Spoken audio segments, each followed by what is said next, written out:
'n nuwe Rubicon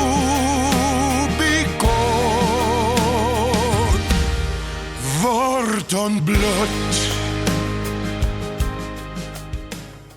Die Rubicon gesprekreeks is opgeneem tydens 'n geleentheid by die AfriForum Theater.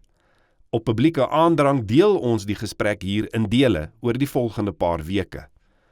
Roland, selfe vraag, wat uitstaan, hoogtepunte, iets wat jy graag sou wil onderstreep? Kan jy moenie so moedeloos lyk nie. Okay. Hoorie, ek gaan regtig hierdie storie probeer kort hou. Ek gee nie om as ek staan nie. Okay. Right. Wat hoogtepunte aanbetref in die dae wat in die weermag was. 38 jaar. Daar was 2 kursusse wat 'n groot invloed op my uitgeoefen het as 'n jong offisier. Dan praat ek van die bou van jou selfbeeld en om vir jou bewus te maak van die feit dat jy uithou vermoë het. Die eerste een was die valskermkursus wat ek in Augustus maand gedoen het in 1967. Nou dis 'n maand wat die wind waai. Van as ou daar by Tempie opgestyg het jy altyd gekyk hoe vinnig hardloop die windpompe, want jy geweet jy gaan hardval. Die ander belangrike kursus wat ek gedoen het, wat myself aan betref, was 'n kursus wat bekend gestaan het as die Specialist Infantry kursus. Dis 'n kursus wat deur Jan Breitenbach aangebied was en Jogie Potgieter. Dis 'n briljante kursus gewees, 1968, in die winter in Oudtshoorn se wêreld, Kamanassieberge, Swartberge. Nou, dit was ook die eerste keringskursus, het ons later uitgevind, as 'n proefloopie vir die eerste keringskursus van die spesiale magte. Dan Lambrecht, wat hierso sit, was op daai kursus. Net 5 van ons, ek gaan nou nie name noem nie, het daai kursus gemaak, maar dit was eintlik 'n uitmergelende kursus. Ek dink is die maaste wat ons nog ooit in ons lewe was, Dan. Ek kan nog spesifiek onthou met die escape and evasion, die ontsnap en ontwykingsoefening wat ons gedoen het oor 'n afstand as meer as 240 km in baie koue toestande met baie min uitrusting wat ons by ons gehad het. Dat daar een nag was waarna jy en ek oor die Kamanassieberge was. Ek meen, ons het oor drade geklim. Ek kon naderhand nie, hierdie spiere van my was so seer. Ek het teen 'n draad vasgeloop en oor hom geval. Een nag wat hy en ek het die voorreg gehad om saam met Blerry Dan Lambrecht lepel te lê. Want ons die veld so aan die brand gesteek het, dan slaap ons so agter die veldbrand aan. Daarna is ons oor die Swartberge uiteindelik die kursus klaar gemaak. Dit was 'n geweldige positiewe invloed op my gewees as 'n jong offisier. Julle weet almal, ek was mal oor taktiek, oor die konsepte van mobiele oorlogvoering. So my loopbaan wat 'n draai gemaak het by die infantry skool was vir my baie belangrik. Daar was ek betrokke by die Ratelprojek, die hele ontwikkeling van die Ratelprojek. Ek het inderwaarheid een oggend vroeg as 'n kaptein, 2 uur die oggend, het ek die eerste gebruikerspesifikasies van daai voertuig met 'n HB potlood geskryf. Ek het ook die voorreg gehad om saam met mense soos Tony Severus te begin met die ontwikkeling van die eerste gemekaniseerde doktrine. Dit het later toe die konsepte van mobiele oorlogvoering geraak. Wat vir my groot voorreg was dat ek later, toe ek aangestel is die bevelvoerder van 61 gemekaniseerde bataljonsgroep in 1981 en 82, waar ons saam met ons youngsters, ons het ongelooflike goeie offisiere gehad, baie van hulle sit hier so, ek kyk na mense soos Werner, C.P. de Tooy, Lawrence Smith, waar ons saamgewerk het, die Jan Melans, die Koos Liembergs, om hierdie doktrine te ontwikkel. Maar ons junior leiers het hieraan deelgeneem.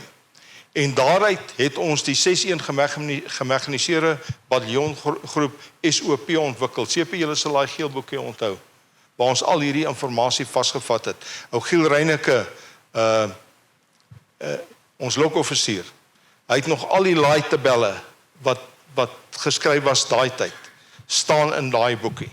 En dit het 'n groot invloed gehad later met die ontwikkeling van gemekaniseerde infantry doktrine, inderwaarheid mobiele oorlogvoering, gelei tot die skryf van my eerste boekie in 1987 met die naam Mobiele oorlogvoering, 'n perspektief vir Suider-Afrika. Nou, ek moes toestemming kry om die boek te skryf. Toe sien ek, dit gaan baie moeite wees, so ek het die naam mobiele oorlogvoering vir Suid-Afrika verander na Suider-Afrika, toe hoef ek nie toestemming by niemand te vra nie. So die boek is geskryf.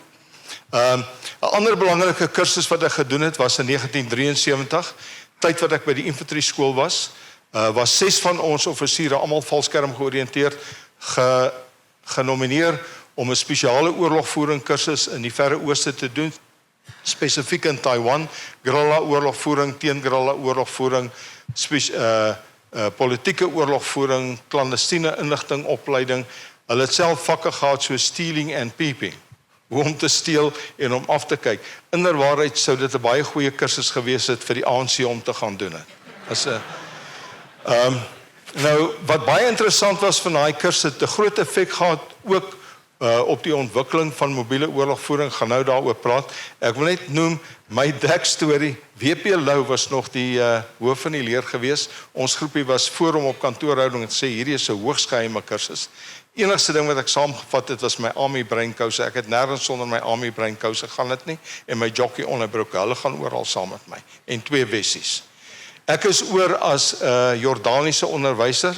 Ek en Henry het later jaar het ons CP het ons vir 2 jaar in Jordanië gebly. Op daai stadium, hulle het my toe gesê, jy's nou onderwyser, jy kom van Jordanië af, dis jou dekstorie, jy's op pad Taiwan toe. Ek het nie 'n klou gehad wat Jordanië was nie, nog minder wat is 'n onderwyser se werk. Baie interessante kursus.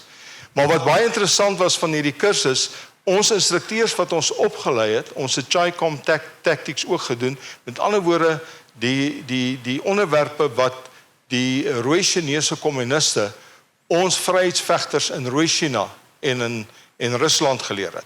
Baie van ons instrukteurs wat ons opgelei het, was guerrillas wat daai tyd reeds in Rooi China as guerrillas opgetree het.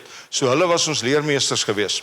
Ons het baie oor Mao Zedong, oor Chiang Kai-shek geleer en oor die konsepte van guerrilla oorlogvoering.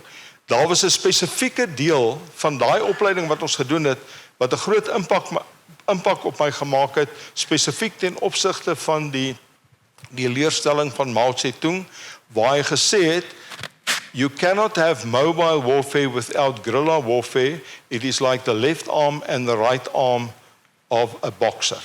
Nou spesifiek toe ons later begin het om die mobiele oorlogvoering konsepte te ontwikkel, waaraan baie van julle deelgeneem het, was om die hele konsep van konvensionele mobiele oorlogvoering, soos wat dit ontwikkel het tydens die transgrensoperasies, waar ons lang operasies diep agter die vyandelike linies gedoen het, is dat ons dit gesnoer het met die konsep van guerrilla oorlogvoering.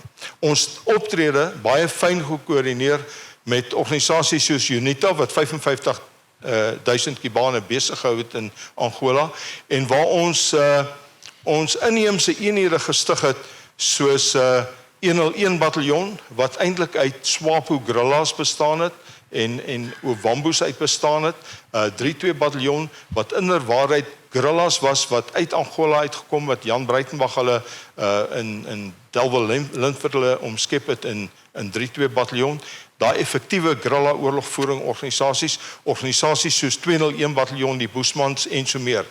Dit het ons in staat gestel later om operasies te doen soos Operasie Protea, later Operasie Meebos, waar ons die konvensionele konsepte saamgesnoer het met onkonvensionele oorlogvoering, wat 'n baie suksesvolle operasie was. Ek sal later 'n bietjie praat oor, as ons by die volgende fase kom, oor buitelanders wat tans na 30 jaar nou begin navorsing doen, baie ernstig, oor ons konsepte van oorlogvoering, spesifiek die Suid-Afrikaanse Bosoorlog. Dan praat ek van studente uit Australië, Amerika en Duitsland, waar hulle kyk na hierdie konsepte van oorlogvoering. Vir my was dit die hoogtepunt van my loopbaan gewees om deel te kon geneem het aan die vorming van daai doktrine. Die laaste gedagte wat ek graag met julle wil deel, is toe ek later hoof van gesamentlike magte geword het, dus nadat transformasie plaasgevind het, Kali, en ek die geleentheid gehad het om die konsepte in doktrines te omskep, vir Mission Command, opdraggerigte bevel en ook manoeuvreringsoorlogvoering. Daai konsepte is goedgekeur, alhoewel ons weet dat die nuwe weermag nie daai konsepte verstaan of kan toepas nie. Maar daar was 'n belangrike ander aspek wat ek aan gewerk het, wat ek in staat was om in praktyk te bring.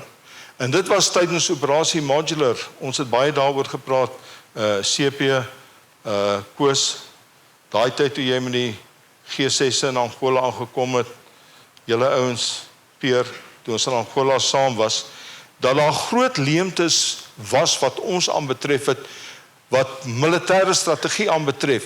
Die omgewing het so vinnig verander, dat die politici en ons opperbevel, en generaal Jan Gelnys was bewus hiervan, want hy het my gepraat daaroor, dat ons nie vinnig genoeg aanpassings gemaak het wat ons militêre strategie aanbetref het nie. En die ander groot leemte wat ons almal ervaar het, is dat ons nie voldoende inligting gehad het oor en dit ook nie goed genoeg beproef het en praktyk gebring het nie. En dit was wat ek na verwys as campaign planning, beplanning op operasionele vlak. En in 97 ek die voorreg gehad om saam met Martin Raj die gesamentlike, die Joint Command and Staff College te besoek van die Britte in Engeland, generaal Granville Chapman, ons het baie met hom gepraat. Holly, Klein Holly, wat is Klein Holly se van wat by doktrine betrokke was? Hy was, al die Hollies is altyd klein, as ek reg kan onthou. Maar hy was op daai kursus, gesamentlike stafkursus op daai stadium in Engeland, en hy het eers gekom daai kursus. Suid-Afrikaners altyd baie goed gedoen op daai kursusse. Maar ons het daai inligting teruggebring, ons was ook na Hamburg toe, na die der Bundeswehr se bevel en beheerskool gewees daar, hulle universiteit. En toe ons terugkom, het ons die riglyne geskryf vir die stig van 'n gesamentlike staf college, sodat ons militêre strategie en operasionele konsepte en strategie kon geleer het op daai vlak. En dit het toe verander later in die War College. Hoe goed daai War College doen vandag is nobody's business, maar dit was een van die dinge wat ons reg gekry het, wat ek nogal baie trots op was. Dis net jammer ons het dit 'n bietjie te laat gedoen. Baie dankie. Rubicon word